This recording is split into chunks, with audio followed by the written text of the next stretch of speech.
Ok, señores. Esta conferencia está relacionada con las bases y fundamentos de contrataciones del Estado, que es lo que tenemos que tomar en cuenta en los procesos de contratación nosotros como entidades públicas y los servidores y funcionarios en forma general, ¿no? Uno de los aspectos importantes es tener claro la importancia de la ética y moral en el servidor público, ¿no? Debemos entender y comprender que el servidor público es una persona que sirve al ciudadano, ¿no? Nosotros ingresamos al sector público para servir y no para servirnos. Es algo que hemos escuchado a lo largo de los últimos años. Sin embargo, a veces suceden situaciones en las cuales no se da de esta manera, ¿no? Entonces, para eso está el tema de transparencia, para eso está el tema del comportamiento de cada uno de los servidores y funcionarios, y cada uno tiene que responder por sus propios actos, ¿no? En este caso, los servidores públicos no pueden disponer de los recursos públicos para beneficio propio ni de terceros, deben gobernar buscando el bienestar público y con sujeción a las leyes, ¿no?, vigentes, y el servidor público trabaja sujeto a leyes y valores. Y la relación que tenemos, en todo caso los directivos con los subordinados, está relacionada directamente con aspectos como la honradez, la imparcialidad, la eficiencia y la legalidad en todos nuestros actos administrativos, ¿no?, a lo largo de los procesos de contratación. ¿Qué criterios deberían cumplir o deben cumplir las contrataciones del Estado? Uno de los primeros importantísimos es el cumplimiento de los fines públicos, ¿no?, la finalidad pública. En algún momento algún alumno me preguntaba o me consultaba, profesor, ¿y qué pasa en los casos de contrataciones por montos menores iguales a 8 UITs?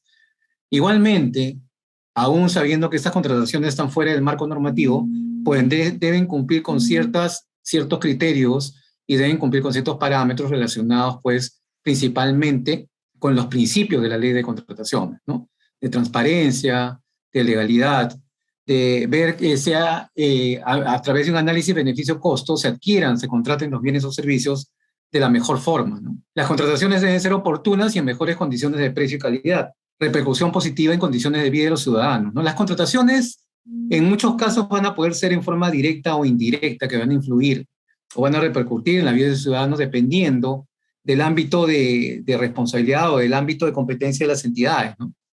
Hay algunos casos que estas contrataciones van a afectar en forma directa, como temas de salud, por ejemplo, o en forma indirecta, ¿no?, dependiendo, repito, del ámbito de responsabilidad de cada institución pública a nivel del Estado, ¿no?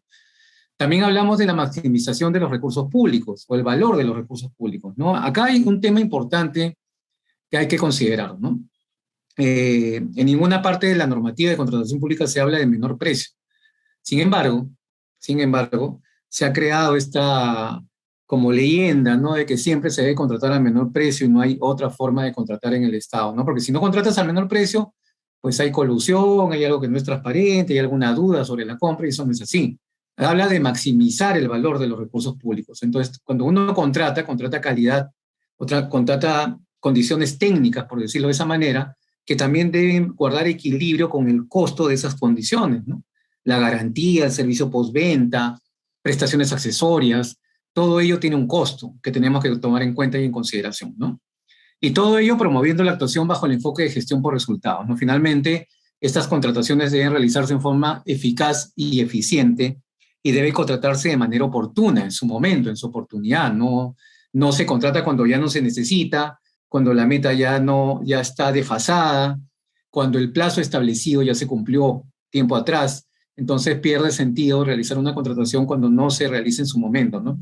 Por ejemplo, fue el caso que hemos vivido hasta ahora, el tema de pandemia, ¿no?, con la emergencia sanitaria, ¿no? Ahí casi todas las entidades públicas estuvieron en problemas, sobre todo las del sector salud, ¿no? Entonces, y han habido pues toda una serie de situaciones en las cuales se han visto comprometidos servidores y funcionarios de repente por compras no muy bien realizadas o porque tenían sospecha de algún acto doloso o un acto pues sí reñido contra la norma o la ley de transparencia, ¿no? Entonces, todo ello forma parte de estas actuaciones cuando uno contrata en el Estado, ¿no?, ya sea bienes, servicios, obras o consultoría de obras, ¿no? Un aspecto también relevante que debemos considerar son los principios de la ley de contrataciones, ¿no?, de la ley 3225, ¿no?, como la libertad de concurrencia, la igualdad de trato, la publicidad, la competencia, la eficacia y eficiencia, vigencia tecnológica, sostenibilidad ambiental y social y la equidad, ¿no? Todos ellos tienen una misma importancia y relevancia, ¿no? No hay una jerarquía entre esos principios, ¿no? Sin embargo, hay dos que yo he ocultado adrede, que son dos también no menos importantes, ¿no? Entonces, uno de ellos es de lo que siempre se habla en el Estado y en el gobierno a través del tiempo, y es el tema de la transparencia, ¿no? Y el otro, no menos importante, que tiene que ver, guarda relación directa con los funcionarios y servidores públicos, es que estamos hablando de la integridad, ¿no? Debemos guardar integridad en todos nuestros actos administrativos, independientemente de nuestro rol, ¿no? Porque podemos ser de repente área usuaria, de repente estamos en el papel de logístico, de abastecimiento, o estamos en el rol de comité de selección, ¿no? En cualquiera de esos roles siempre debemos guardar este aspecto importantísimo que es la integridad, ¿no? ¿Para qué nos sirven los principios? Estos principios de la ley, de la normativa, ¿para qué nos sirven, no? En primer lugar, como criterio de interpretación para la aplicación de la misma ley. Integración para solucionar vacíos, ¿no? Vacíos de la norma. A veces hay algunos aspectos que en la casuística no necesariamente están contenidos en la norma y tenemos que irnos a los principios para poder llegar a una buena conclusión y a un buen razonamiento, ¿no? Y como parámetro de actuación de quienes intervienen en las contrataciones, ¿no? Nos va a servir como parámetro de actuación, nos vamos a basar en estos principios, van a ser debidamente sustentados y vamos a tomar una decisión en base a estos principios, ¿no? En base a estos principios. También tenemos que tener en cuenta cómo funciona la cadena de abastecimiento y el valor público que esta da, ¿no? Desde un principio importante tener en cuenta que el titular de la entidad tiene una responsabilidad inherente al cargo, ¿no? Van a cumplirse los objetivos del Plan Estratégico Institucional a través de las actividades del POI, ¿no? Del Plan Operativo Institucional a corto plazo en el año fiscal. ¿Y esto cómo se van a cumplir esas actividades del POI? A través de requerimientos que van a hacer quienes, el área usuaria, ¿no? Respectiva de la entidad, ¿no? Todas las áreas usuarias de la entidad van a hacer sus requerimientos, ¿no? Y si estamos hablando del plan anual de contrataciones, en base a ello es que se irá contratando lo que se requiere y se necesita, ¿no? Estos requerimientos llegarán al órgano encargado de contrataciones, logística o abastecimiento, como se le denomine, y serán contratados a través de un comité de selección o del mismo órgano encargado, dependiendo del tipo de procedimiento. Y vamos a contratar, pues, bienes, servicios, obras y consultorías para el cumplimiento de los objetivos de la entidad, ¿no? Esto va a satisfacer la necesidad de los usuarios, se va a cumplir con los objetivos y finalmente va a generar un impacto en la ciudadanía, ¿no? Ya les había dicho eso. Un impacto ya sea en forma directa o en forma indirecta, ¿no? Finalmente, ¿dónde recae esto? Recae en la ciudadanía, en la población, ¿no?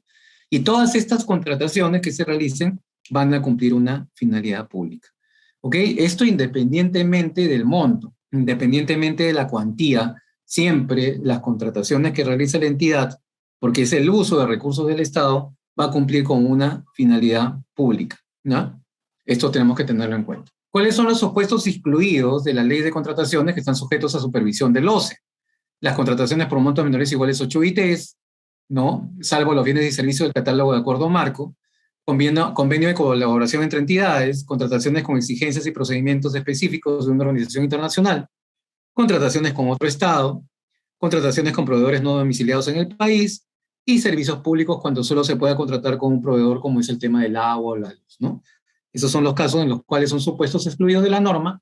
¿Y cuáles son los supuestos excluidos de la norma de contratación pública, pero que no están sujetos a la supervisión de los notarios públicos, contrataciones con exigencias y procedimientos específicos de una organización internacional, contrataciones que realicen los órganos de servicio exterior de la República, conciliadores, árbitros, centros de arbitraje, adquisición de bienes por remate público, contrataciones que se sujetan a regímenes especiales, contrataciones del Ministerio de Relaciones Exteriores como transmisiones de mando y cumbres internacionales declaradas de interés nacional, y las APPs y proyectos negativos regulados en el legislativo 1224 y el 674 lo sustituye, ¿no? Todos estos supuestos están excluidos de la norma, los impedimentos relacionados con la familiaridad, ¿no? De los parientes. Había un caso práctico, un caso real, ¿eh? De un primo hermano, de un titular de la entidad, que me decía que no estaba dentro de estos impedimentos, ¿no? Si bien es cierto, el primo hermano no está contenido dentro de estos impedimentos, sin embargo, hay un conflicto de interés, ¿no? Por lo tanto, no debería contratar con esa entidad, ¿no? ¿Para qué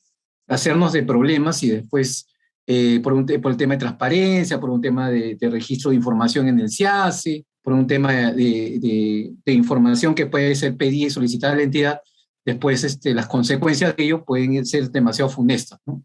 Y lo hemos visto en algunos casos, ¿no? Lo hemos visto en algunos casos. Eso ocurre, más de lo que uno piensa. Con respecto a la etapa de planificación y actuaciones preparatorias, tenemos definidas 3 fases, ¿no?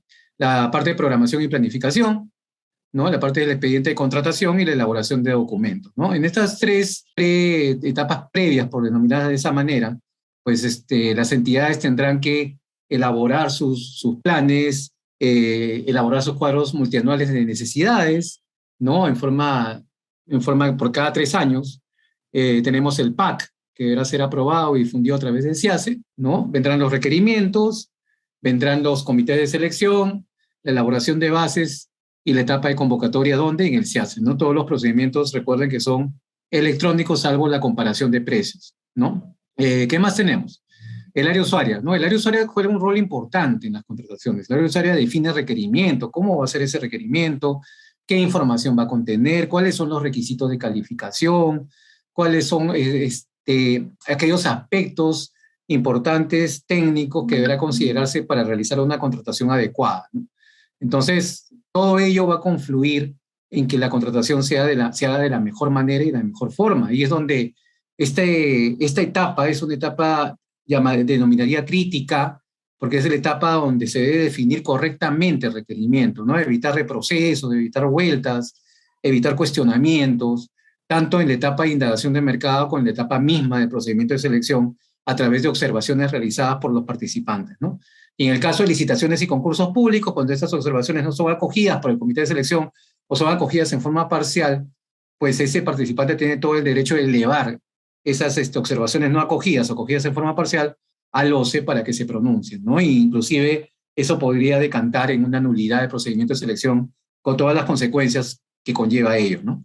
Entonces, cuando nosotros hablamos de formular el requerimiento, ¿no? Estamos hablando que el requerimiento parte, como les había mencionado ya, desde un planeamiento previo o desde un objetivo estratégico, si nos vamos a la parte más alta, ¿no? Del plan estratégico sectorial multianual. Tenemos el PEI, tenemos las acciones estratégicas. En este caso, por ejemplo, estamos hablando de brindar apoyo nutricional a niños y niñas menores de 5 años y madres gestantes, ¿no? Esa es la acción estratégica. ¿Y qué actividades voy a desarrollar en mi POI, ¿no? En mi plan operativo institucional? El control del crecimiento y desarrollo de estos niños, el control de madres gestantes, la consejería nutricional y visitas domiciliarias a madres gestantes, ¿no? Pero para poder realizar esas actividades, el área correspondiente, dependiendo si, por ejemplo, esta es una entidad que es del rubro de salud, pues requiere insumos para poder cumplir con esas actividades, ¿no? Esos insumos van a estar contenidos en el cuadro de necesidades o el cuadro multianual de necesidades de bienes, servicios, obras, como parte de los requerimientos, ¿no? Y eso es lo que se va a formular y eso es lo que el área usuaria va a formular para poder solicitar sus requerimientos. Acá yo les muestro un diagrama de Chicagua, así se le denomina. Este diagrama, es un diagrama que se utiliza como herramienta de calidad. También se denomina espina de pescado o diagrama de causa-efecto, en el entendido de que qué problemática se presenta en líneas generales para la formulación de requerimientos, ¿no? Esto es resultado de unas encuestas que se han realizado a diversos participantes en determinados cursos, ¿no? Por ejemplo, en lo que respecta a métodos, ¿no? Tenemos la falta de instructivos, la demora en los trámites documentarios, la falta de planificación por parte de las áreas usuarias. Con respecto al factor humano, desconocimiento de responsabilidades, desconocimiento de la ley de contrataciones, falta de compromiso del personal, falta de capacitación y excesiva carga de trabajo, ¿no? Esos son los motivos que han manifestado estos participantes en algún momento. Con respecto a los sistemas, falta de sistemas integrados de gestión y falta de gestión del conocimiento, ¿no? Cómo la entidad a través del tiempo gestiona el conocimiento de sus funcionarios y servidores relacionados con temas de contratación del Estado, donde hay una bitácora, ¿no? Donde puedo yo revisar información de cosas que han pasado antes, ¿no?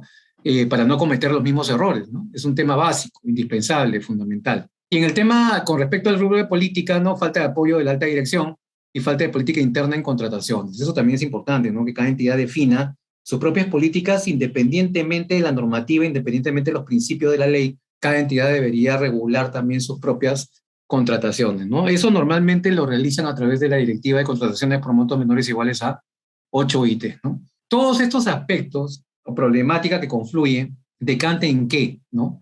En la elaboración de términos de referencia y especificaciones técnicas deficientes, ¿no? Y eso va a conllevar a que tenga una contratación, obviamente, también deficiente, o con problemas, o con cuestionamientos, o con recursos de impugnación, y todo aquello pues, que esté relacionado con este aspecto, ¿no? Con este aspecto, ¿ok? ¿Qué más tenemos? Tenemos la contratación de bienes y servicios en general permanente, que se requieren de manera continua, periódica, por periodos no menores de un año. Esto está relacionado con el tema de fraccionamiento, ¿ok? Está relacionado con el tema de fraccionamiento. El responsable por incumplimiento de prohibición de fraccionar, tenemos al área usuaria, al órgano encargado de las contrataciones, y otras dependencias cuya función esté relacionada con la correcta planificación de recursos. Estamos hablando del área de planeamiento y presupuesto, ¿no? Habrá un deslinde de responsabilidades al respecto, ¿no? No se puede fraccionar. Un tema importante es que yo no puedo fraccionar la unidad, ¿no? Eso lo tiene que tener bien claro. Yo no puedo fraccionar la unidad. No se puede fraccionar para contratar, ¿no? Una contratación para evitar un tipo de procedimiento de selección, ¿ok? Para dividir la contratación realizando dos o más procedimientos de selección, evadir la aplicación de la ley de reglamento para realizar contrataciones por montos menores o iguales a 8 ITs y evadir el cumplimiento de tratados o compromisos internacionales que incluyan disposiciones sobre contrataciones públicas. ¿Ok? Eso es básicamente lo que tenemos que tener en cuenta. Respecto a los sistemas de contratación, ¿ok? Tenemos el de suma alzada, cuando tenemos las cantidades y magnitudes definidas, hay una propuesta integral y en un determinado plazo. El sistema mixto, en el caso de servicios y obras, cuando se pueda conocer con precisión algunas magnitudes y otras no están definidas, ¿no? Tenemos el de suma alzada y precios unitarios. Y el de precios unitarios cuando la naturaleza de las prestaciones a contratar no están definidas con exactitud y se valoriza en razón de su ejecución real, ¿no? De acuerdo a su consumo, ¿no? Siempre esto va a estar a cargo de la entidad y será producto también del resultado de las indagaciones de mercado, ¿ok? ¿Cómo determino un procedimiento de selección?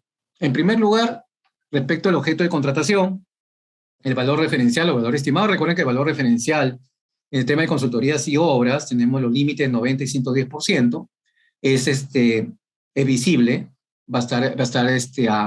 lo van a poder ver, van a estar en las bases y lo van a poder saber los postores cuando presenten sus ofertas, ¿no? De cuál es el monto que van a cotizar. En cambio, en el valor estimado relacionado con bienes y servicios, no.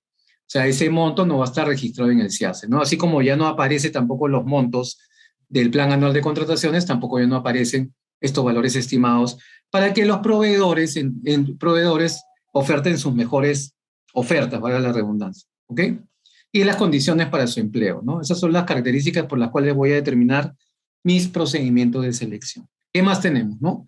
Los topes, ¿no? Para cada procedimiento de selección, para la contratación de bienes, servicios general y obras, tenemos las licitaciones públicas, los concursos públicos, las simplificadas, la contratación directa propiamente dicha, la comparación de precios. Con la contratación directa no hay que confundirla por las contrataciones menores iguales 8 ITs, ¿no?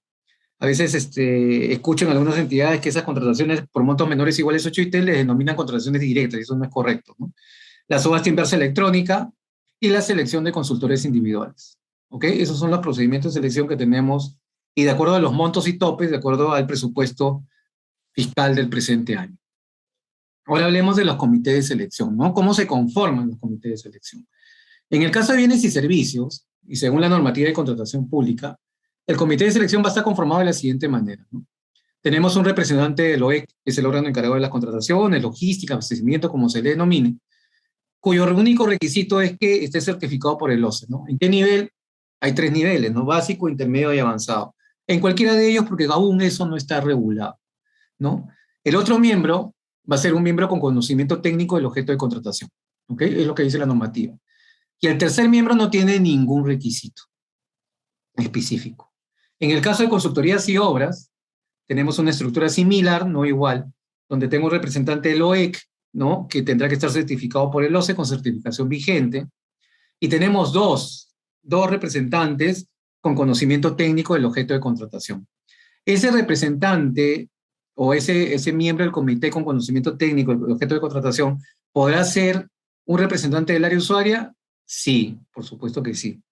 ¿Podrá ser de otra área distinta al área usuaria? También, no hay ningún problema. ¿Podrá ser un tercero, un profesional contratado por orden de servicio? También, siempre y cuando esta condición esté contenida en sus términos de referencia. ¿Ok? Esas son las situaciones que se podrían dar. Entonces, tenemos que los comités de selección se designan en forma obligatoria para las licitaciones públicas, para las obras, concursos públicos, consultoría de obras y selección de consultores individuales. En forma facultativa, para la subasta inversa electrónica y para las adjudicaciones simplificadas. Y el órgano encargado de las contrataciones, como su nombre lo dice, se podrá encargar ¿de qué? De la subasta inversa electrónica, de la simplificada, de la comparación de precios y de las contrataciones directas. ¿Ok? Eso es en líneas generales. Respecto a las actuaciones de los comités de selección, ¿no? Tenemos que los acuerdos de los comités de selección pueden adoptarse en mayoría o unanimidad, no hay abstención en ningún caso. Las decisiones constan en actas, inclusive si hay un voto discrepante por alguno de los miembros. De repente uno de los miembros no está de acuerdo con alguna decisión tomada y lo pone por escrito y debe sustentar su decisión de discrepancia, ¿no? El quórum es con la asistencia de todos, ¿no? Son colegiados, autónomos y no existe jerarquía entre ellos. Hay responsabilidad solidaria, salvo se emite un voto discrepante, donde va a consignarse en el acta respectiva. Puede solicitar apoyo de otras áreas quienes están obligados a brindarlo y el material documental utilizado para sustentar el voto discrepante queda en el expediente y todas aquellas actuaciones van a quedar en el expediente de contratación. Los miembros de los comités de selección no pueden ser removidos, ¿ok? En principio, salvo sea caso fortuito, fuerza mayor, cese en el servicio u otra situación justificada, ¿no? Cuando haya conflicto de intereses, ¿no? Intereses personales, laborales, económicos o financieros del servidor, pudieran estar en conflicto con los intereses públicos o cumplimiento de funciones y deberes que tenga a su cargo, ¿no? Entonces, sus miembros no pueden renunciar, salvo casos de conflicto de interés. La renuncia se presenta por escrito detallando las razones que sustentan este conflicto de interés y se incurre en responsabilidad del servidor que temerario o maliciosamente alega conflicto de interés para no cumplir con sus obligaciones, ¿no? Y este conflicto de interés se determina que es inexistente, ¿no? Ahí sí se está cometiendo una falta, ¿no? Por parte de estos miembros del comité. ¿Cuáles son los documentos de los procedimientos de selección? Tenemos en líneas generales las bases, las solicitudes de expresiones de interés para la selección de consultores individuales, las solicitudes de cotización para la comparación de precios y todos los documentos asociados a ellos, ¿no? Para su convocatoria. Cuando hablamos de los requisitos de calificación, estamos hablando en este caso, y de acuerdo a las bases estándar del OCE vigentes, tenemos la capacidad legal, la capacidad técnica y profesional, y la experiencia del postor, ¿no? La experiencia del postor en la especialidad, ¿no? En bienes y servicios no mayor a 3 veces del valor estimado, ¿ok? Y ahora pues vemos, ya habiendo revisado la parte de la fase de actos preparatorios en forma muy general, en la fase de planificación igualmente, tenemos ya la fase de selección y la fase de ejecución contractual, ¿no? En este caso, por ejemplo, tenemos que tener en cuenta esta fase de contratación pública, ¿no? Entonces, hay una responsabilidad por ambas partes, ¿no? Tanto por parte de la entidad como por parte del contratista, ¿no? El contratista se obliga a cumplir bajo las condiciones establecidas en las bases integradas en el contrato con la ejecución de una prestación, ya sea de un bien, de un servicio, de una consultoría o de una obra, ¿no? Y la entidad se compromete a pagar, ¿no? A pagar previa conformidad, ¿no? La ejecución de esta prestación, ¿no? Todo ello va a confluir en un contrato, ¿no? De naturaleza civil. Entonces tenemos el contrato original, que está suscrito como consecuencia del consentimiento de la buena pro, y tenemos el contrato vigente, denomínese vigente en el entendido que ha sido afectado por modificaciones al mismo. Han habido reajustes quizás, ampliaciones de plazo, adicionales, complementarias, de repente alguna situación que pudo haberse dado durante la ejecución de ese contrato, ¿no? Cambios de precio, de repente aumento del sueldo del salario mínimo, cualquier circunstancia que se pudo haber dado. Cuando hablamos del perfeccionamiento del contrato, la suscripción del contrato se produce con la suscripción del mismo, ¿no? Y su vigencia comienza al día siguiente de su perfeccionamiento, ¿no? O desde la fecha que se establezca en el contrato. De repente hay otras condiciones que se tienen que cumplir, ¿no? En el caso de subasta inversa electrónica y simplificada para bienes y servicios en general, se puede perfeccionar con la recepción simple de la orden de compra de servicio, ¿no? Siempre y cuando el valor estimado no supere el monto de 200.000 soles, ¿no? Antes era 100.000, ahora con el último cambio del reglamento de la norma, ahora es 200.000, aumentó 100.000 soles, ¿no? Para el caso de procedimientos por relación de ítems, puede perfeccionarse con recepción de orden de compra siempre que el valor estimado no supere el monto indicado, ¿no? De 200.000 soles. Y en el caso de catálogos electrónicos de acuerdo marco, no hay comparación de precios, se perfecciona mediante la recepción de la orden de compra o de servicios correspondiente, ¿no? Entonces, los requisitos para este perfeccionamiento o suscripción del contrato, tenemos en este caso, ¿no? El RNP vigente, Registro Nacional de Proveedores vigente, no estar impedido, no estar inhabilitado, la capacidad de libre contratación suficiente en el caso de obras, la especialidad en caso de consultoría de obras, garantías salvo caso de excepción, un montón menor de 200.000, el contrato de consorcio de sede de caso, código de cuenta interbancario, documento que acredite que cuenta con facultades para perfeccionar el contrato cuando corresponda, se refiere al representante legal, y los documentos que acrediten el requisito de calificación referido a la capacidad técnica y profesional en el caso de obras y consultoría de obras. Eso es para la firma del contrato. ¿Cuáles son los plazos y procedimientos para la firma del contrato, no? Son 8 días hábiles para la entrega de documentación, luego registran en el CIAS el consentimiento de la buena pro o esta haya quedado administrativamente firme. Eso sucede cuando presentan un recurso de apelación, ¿no? Los 2 días hábiles siguientes para suscribir el contrato, la entrega de la orden, o para otorgar un plazo adicional por subsanación de requisitos, ¿no? Este plazo de subsanación no puede ser mayor a 4 días hábiles desde el día siguiente notificado el postor, ¿no? Hay una pregunta que consigné en esta lámina y dice, ¿y qué sucede cuando el consentimiento no registrado en el se hace en su oportunidad, ¿no?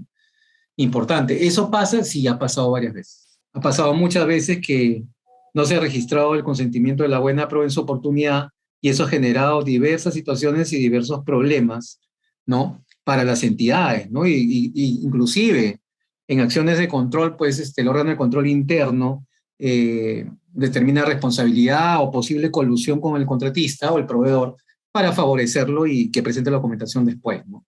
Después del consentimiento, ¿ok?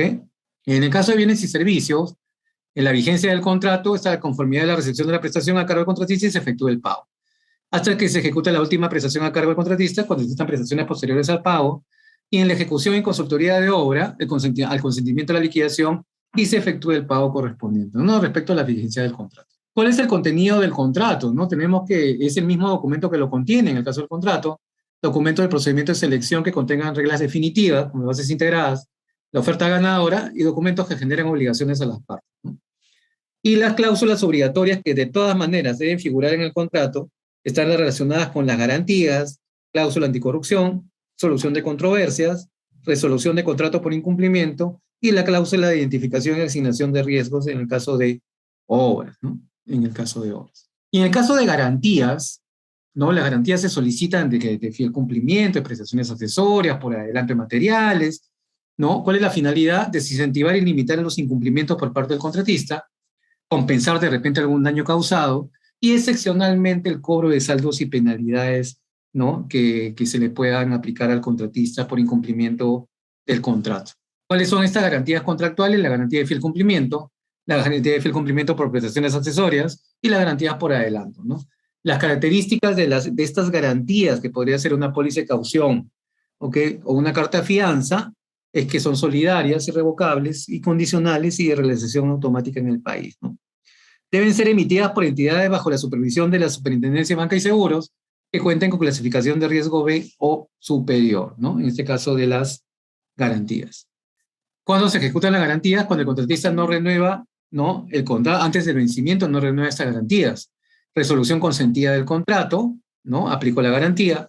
Si después de 3 días requerido el contratista no cumple con pagar el saldo a su cargo luego de recibir la prestación o liquidado el contrato, ¿no?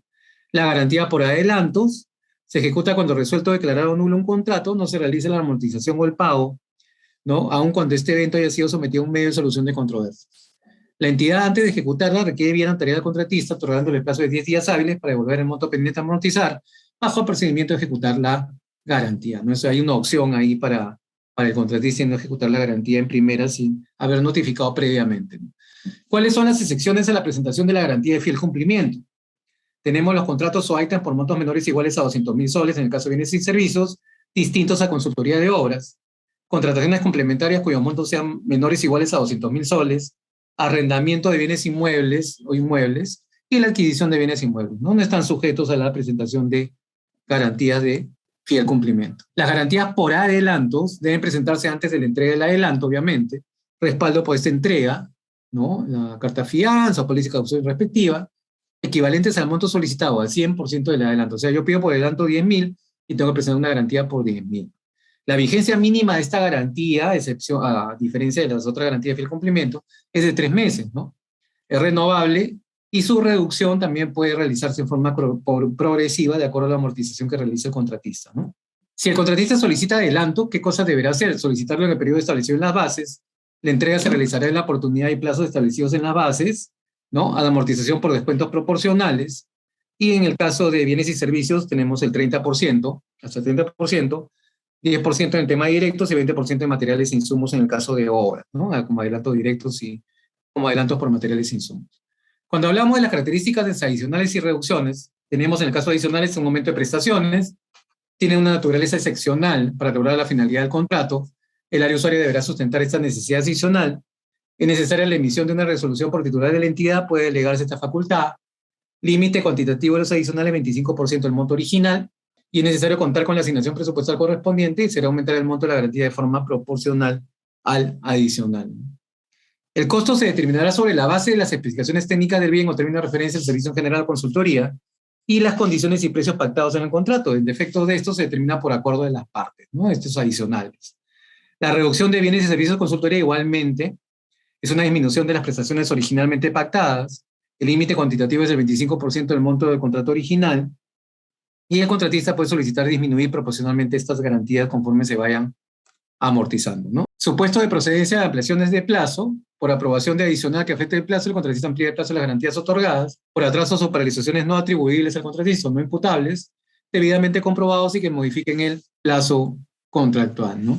Hay un procedimiento para solicitud de ampliación de plazo, ¿ok? El contratista debe solicitar la ampliación dentro de los 7 días hábiles siguientes a la notificación de aprobación del adicional o finalizado el hecho que genere atraso o paralización. La entidad debe resolver y notificar la decisión en 10 días hábiles. Si no hay pronunciamiento, se entiende por aprobada la ampliación de plazo, así que cuidado. La entidad amplía los plazos de los contratos directamente vinculados al contrato principal, reconocimiento de gastos generales debidamente acreditados, y en caso de consultoría de obras debe pagarse al contratista el gasto general variable, el costo directo debidamente acreditado, además de la utilidad. Cualquier controversia puede ser sometida a conciliación o arbitraje dentro de los 30 días hábiles posteriores a notificada la decisión de ampliación de plazo o no ampliación, ¿no? En el caso de contrataciones complementarias, como condiciones y requisitos tenemos que es un contrato nuevo, es considerado como un contrato nuevo. Dentro de los 3 meses posteriores a la combinación del plazo de ejecución del contrato, solo se utiliza para caso de bienes y servicios en general, una sola vez, mientras culmina el procedimiento de selección convocado, salvo que se agote la necesidad, ¿no? Sustento del área usuario. Límite cuantitativo de esta complementaria es 30% del contrato original, con el mismo contratista por los mismos bienes y servicios, y preservando las condiciones que dieron lugar a la adquisición o contratación original, ¿no? No procede en ejecución de obras, ni consultoría, ni en contrataciones directas. ¿Cuáles son las causales de resolución del contrato? Cualquiera de las partes, sea la entidad o el contratista, puede resolver el contrato por caso fortuito o fuerza mayor que imposibilite de manera definitiva la continuidad del contrato. Cualquier hecho sobreviniente al perfeccionamiento del contrato siempre que se encuentre prevista la resolución en la normativa relacionada al objeto de la contratación, ¿no? La entidad puede resolver el contrato por incumplimiento injustificado del contratista de obligaciones contractuales, acumulación del monto máximo de la penalidad de 10% o por otras penalidades igualmente, paralización o reducción injustificada de ejecución de prestación previo requerimiento, ¿no? El contratista puede solicitar resolver el contrato, la resolución del contrato por incumplimiento injustificado de pago u otras obligaciones esenciales de la entidad, ¿no? Realmente la entidad no proporciona la información, no da los planos, no apoya al contratista, sin embargo, en el contrato y en las bases integradas está esa información, sin embargo, la entidad no cumple, ¿no? Eso también muchas veces sucede. Este es el procedimiento para la resolución del contrato, ¿ok? Las notificaciones, las controversias se solucionan a través de conciliación o arbitraje durante 30 días hábiles, ¿no? Hasta que se consienta. Ahí, una vez que de repente yo nulo un contrato, resuelvo un contrato, hay prestaciones pendientes en caso de resolución, ¿no? Igualmente la entidad, igualmente la ley de contrataciones tiene un procedimiento a seguir en el caso de prestaciones pendientes, ¿no? En tema de nulidad del contrato también, ¿no?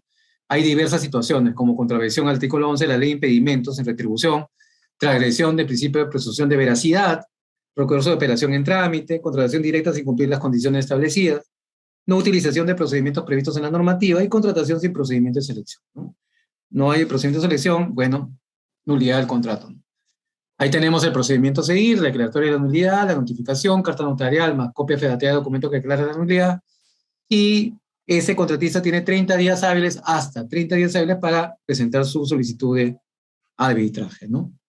En las prestaciones pendientes en caso de nulidad también hay un procedimiento a seguir, en caso de bienes, servicios y obras, ¿no? Y en caso de resolución del contrato, causales por caso fortuito o fuerza mayor, hecho sobreviniente al procedimiento del mismo, incumplimiento injustificado de una de las partes, ¿no? Entonces, van a haber situaciones en las cuales el incumplimiento va a ser atribuible a la entidad y en otros casos va a ser atribuible al contratista, ¿no? ¿Ok? Entonces, señores, eso ha sido parte de la conferencia que se ha podido dictar el día de hoy respecto a un tema tan importante como es el tema de contrataciones del Estado como bases y fundamentos. Obviamente es un tema bastante amplio, no es un tema sencillo de resumir. Es un tema que tiene varias aristas, varios temas, varios aspectos, que inclusive esto puede ser un tema hasta de un diplomado, ¿no? En contrataciones, ¿no? Porque cada tema tiene todo un sustento, toda una variación, toda una casuística, ¿no? Que debe resolverse o por experiencia uno la conoce.